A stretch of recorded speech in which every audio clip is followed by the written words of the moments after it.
this morning's Money Watch, saving big bucks on your taxes. April 15th is not that far away, so our financial advisor Ray Martin is here to show us how to take advantage of 5 tax breaks that a lot of people actually overlook. Good morning. Good morning, Maggie. The question is, why do they overlook them? I'm thinking they want to either avoid an audit or they just don't know about them. Yeah, and avoiding an audit thing, if you claim egregious, huge tax breaks here, you're not going to get an audit just for claiming what you're rightfully to claim. And a lot of people just don't know about them. You're right.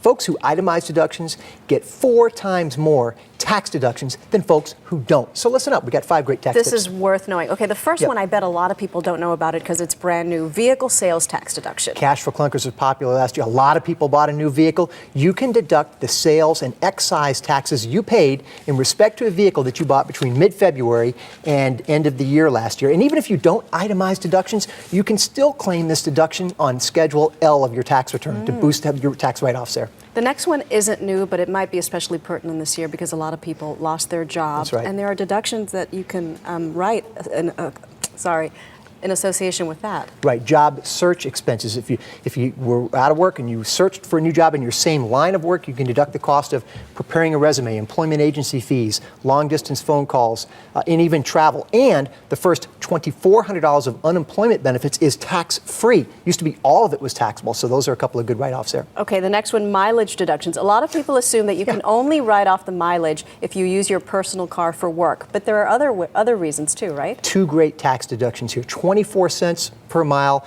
for the miles you drive primarily or exclusive for medical care you receive, for blood work, chemotherapy, dialysis, physical therapy. And you can deduct 14 cents per mile for the mileage you drive in respect to your charitable work. Let's go back to the first one. You can deduct the miles if you drive to medical care? And the key here is it's got to be primarily for or exclusive to medical care that you receive. And it's required that you have to drive to be able to receive that 24 cents a mile. Yep. I had no idea. Absolutely. All right, the next one is a property tax reduction. What's different about this one is that you don't have to itemize anymore to get this, right? You don't, and it was new in 2008, so my guess is a lot of homeowners are missing out on this. If you own a home and you don't itemize deductions because you don't have a mortgage, you don't have state income taxes in your state, you could still increase your standard deduction by $500 if you're single filer or $1,000 extra deduction if you're married, in respect to the property taxes you pay for home ownership. And you claim it on Schedule L. A lot of people don't know about it. You can boost your tax deduction here. Okay, the next one is not a deduction, it's a credit. A lot of people aren't clear on the difference. A deduction, am I right, reduces the amount of income that's subject to tax, but a credit actually reduces the amount that you're paying the IRS? Dollar for dollar. You nailed it, Maggie. That's exactly So if you miss a credit, you're just being foolish. They're much more valuable. That's right. So what is the child care credit that people could be eligible for? Most people who work and have younger kids pay out-of-pocket expenses for daycare expenses so they can work, for child care expenses. And most people who work that do that run about $5,000 the limit through a flexible spending account at work, a pre-tax spending account. But you spend much more than that. The $5,000 is the limit through the flex account at work. So you can take another $1,000 of out-of-pocket child care expenses and calculate a child care tax credit for those. And for most people, credit is going to be worth $200 or more, dollar for dollar, right off their tax return.